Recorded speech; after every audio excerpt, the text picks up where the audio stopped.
Bonjour, je m'appelle Chris et je vais faire l'essai de la Toyota RAV4 hybride 2020. Ross m'a apporté ce véhicule l'an dernier et Toyota Canada ne semble pas avoir de modèle à essence, ce que la majorité des acheteurs achèteront. Néanmoins, parfois, une deuxième essai peut fournir une perspective puisque nous avons essayé d'autres multisegments compacts, à l'exception notable du Honda CR-V que Ross aura bientôt. Tout d'abord, la fiabilité de Toyota est évidente comme indique ce kit de désinfection que Toyota a fourni. Chic. L'extérieur a rattrapé ses rivaux avec cette nouvelle génération. RAV4 a de l'air mieux chaque fois que je la vois et cette couleur combinée avec cet intérieur crème est de bon goût. L'hybride a des roues 18 pouces et une suspension sublime, un chef de file de l'Atlas. Plus de 500 000 unités ont été vendues au Canada et aux États-Unis combinés. Une réalisation incroyable. Auparavant, les RAV4 étaient vendus sur la base de la fiabilité puis ses autres qualités après. Cette nouvelle version n'a plus rien à envier à la compétition, mais la compétition aussi s'améliore à chaque année. La voici.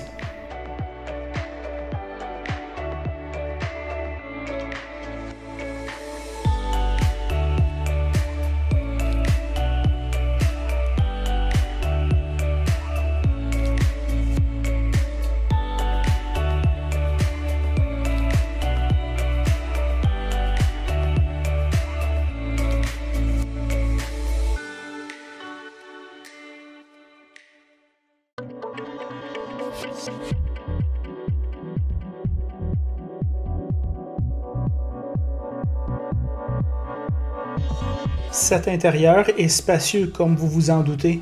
À l'arrière, il se sent assez spacieux, facilement dans la moyenne de l'Atlas, mais à l'avant, il ressemble quasiment à un intermédiaire. Cet intérieur est bien meilleur que la version précédente en termes d'assemblage, de qualité de matériaux et de langage de conception. Ross donne cet intérieur un meilleur score que moi. Les matériaux sont de qualité et ils ont une sensation plus utilitaire que luxe, à l'exception des sièges crème. Les sièges avant sont assez confortables. L'infodivertissement est comme tous les autres dans l'industrie, pas facile à utiliser, mais on s'y habitue. Le système audio JBL est excellent et Apple CarPlay et Android Auto sont inclus. La qualité d'assemblage, une qualité Toyota semble-t-il depuis 3 ans, est sur la coche. Tout semble si bien vissé ensemble. À cet égard, il est presque le chef de classe avec Tiguan. Ce RAV4 est également plus silencieux que la génération précédente. Financé sur 5 ans et en raison de la différence des taux de financement, ce RAV4 tout équipé est plus cher par plus de 3 000 $ par rapport au RAV4 à essence seulement tout équipé. Le moteur, lui, est spécial. En ville, ce RAV4 est meilleur qu'une Toyota Yaris, qui est incroyable. En fait, plus il y a du trafic, meilleure l'économie d'essence va être, ce qui est tout le contraire de la version à essence seulement. Le freinage et la régénération sont une opération sans faille. Le 4 cylindres produit 219 chevaux et aucun chiffre de couple sur le site de Toyota. Le RAV4 peut tirer 794 kg avec la seule transmission disponible, une CVT. Je n'ai aucune plainte pour la transmission.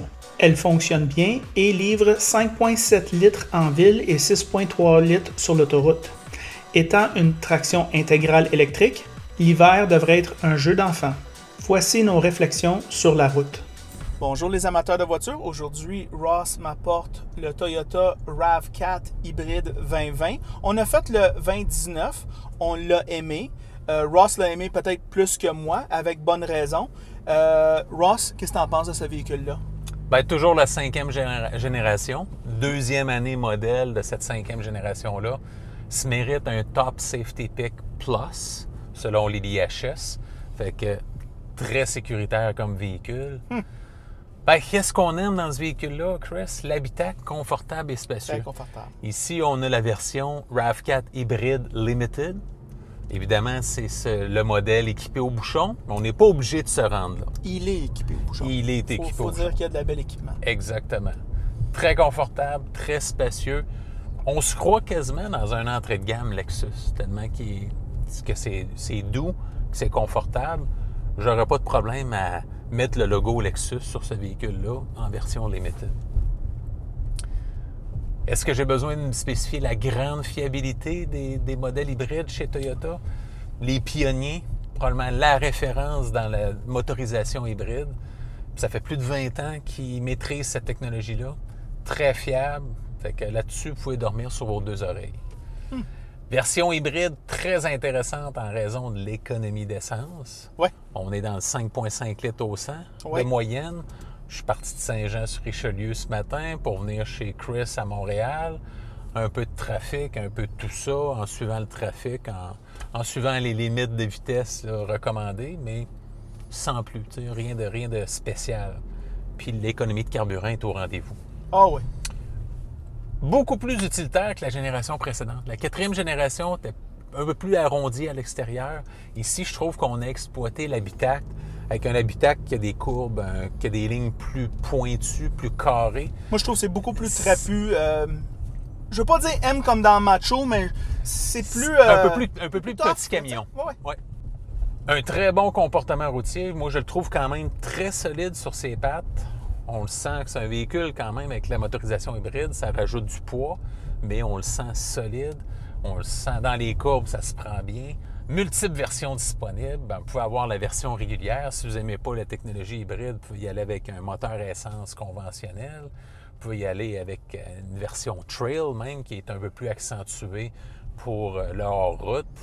Et puis qui vous permet de quand même, avec un 4 cylindres, de pouvoir tirer une remorque jusqu'à 3500 livres, 1588 kilos. Ce qui fait que pour un 4 cylindres, c'est quand même appréciable parce qu'il y a des V6 qui vous permettent même pas ça. Fait que c'est le bon travail de Toyota à ce niveau-là.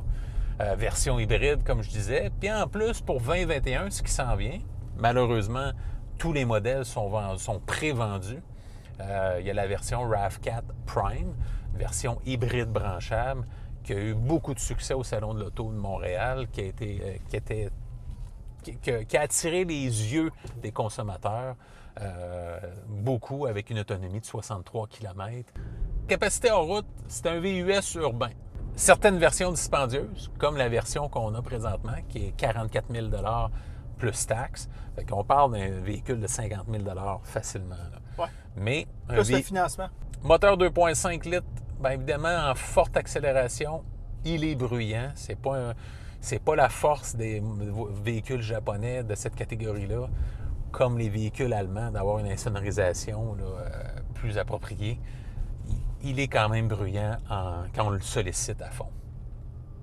Quelques plastiques bon marché. Il y a des endroits que c'est un bon soft touch.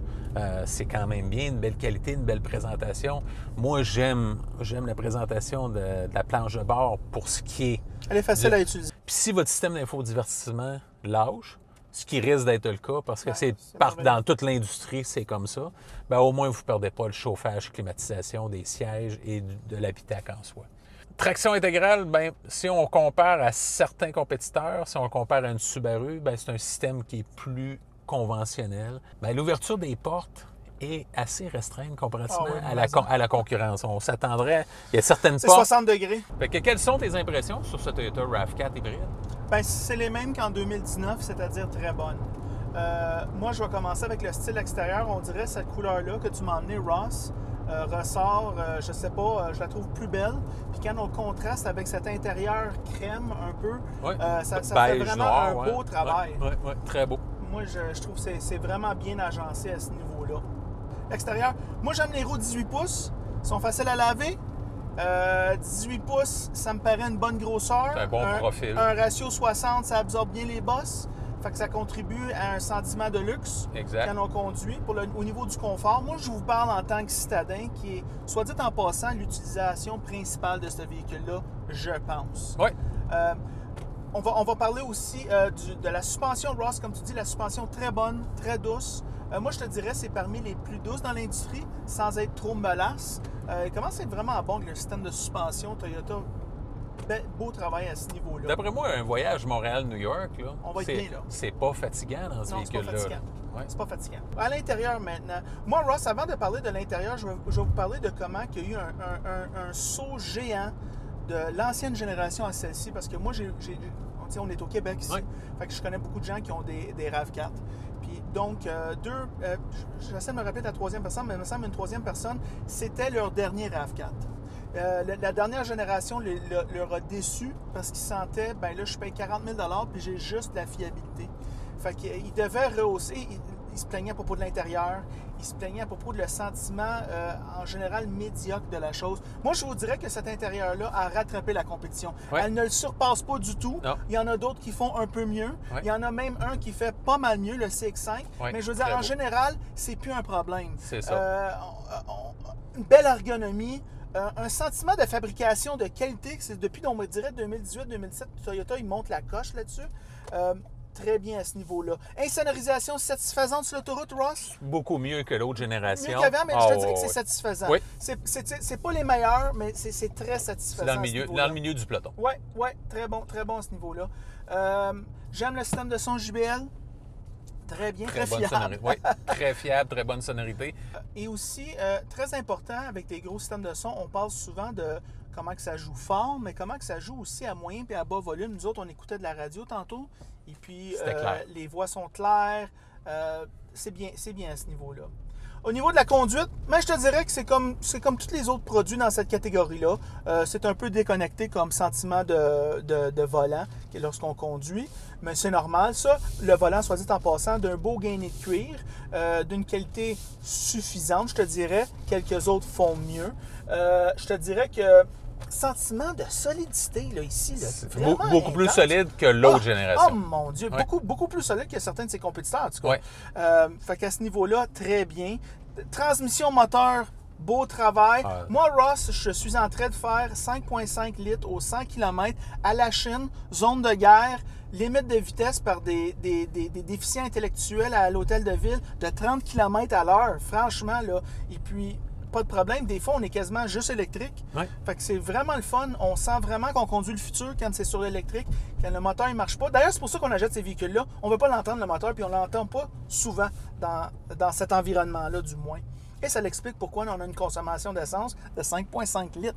C'est vraiment winner à ce niveau-là. Puis, ça, une autre affaire, quand ça passe de gaz à électrique, ça affecte vraiment pas la climatisation. Et tout roule comme belle transition. Ouais. Belle transition. C'est vraiment sophistiqué comme opération. L'infodivertissement, bel écran. L'utilisation correcte, je veux dire, pour une japonaise, c'est bien, ouais. On va dire. Ouais. Et puis, j'aime les boutons durs ici à côté, vraiment exact. Utile. Okay? Ça, c'est vraiment utile. Puis ça devient 100 fois plus facile à faire des tâches de base. Ah ouais, beaucoup moins distrayant, puis plus facile à accéder. Vraiment winner à ce niveau-là. Ouais. Bonne visibilité tout alentour. Quand même, on est assis très haut ici. Vraiment, l'espace, on se créerait quasiment dans un intermédiaire. Là. Je veux dire, vraiment, c'est un bonus, ça. Ouais. Faut en parler. C'est plus gros que certains de ses compétiteurs. Ça, c'est sûr. Moi, je trouve que ce véhicule-là, très recommandable, Ross? Très recommandable. C'est rare qu'on va dire ça, mais pratiquement plus recommandable à l'achat qu'à la location. Oh, moi. Parce que, disons, Toyota, on va dire peut-être Honda, mais en tout cas, Toyota se démarque plus à ce niveau-là. Ouais, moi, je pense que Toyota se démarque plus que Honda. Et pour le long terme. De loin, aujourd'hui, c'était plus serré avant. Exact. Fait qu'à l'achat, aucun problème. En location, si vous aimez changer de voiture aux 4 ans, il n'y aura pas de problème là. C'est un véhicule très fiable. Moi, je vous encourage là-dedans. Puis c'est ceux qui vont acheter votre véhicule à l'achat ensuite, ça va être beaucoup plus...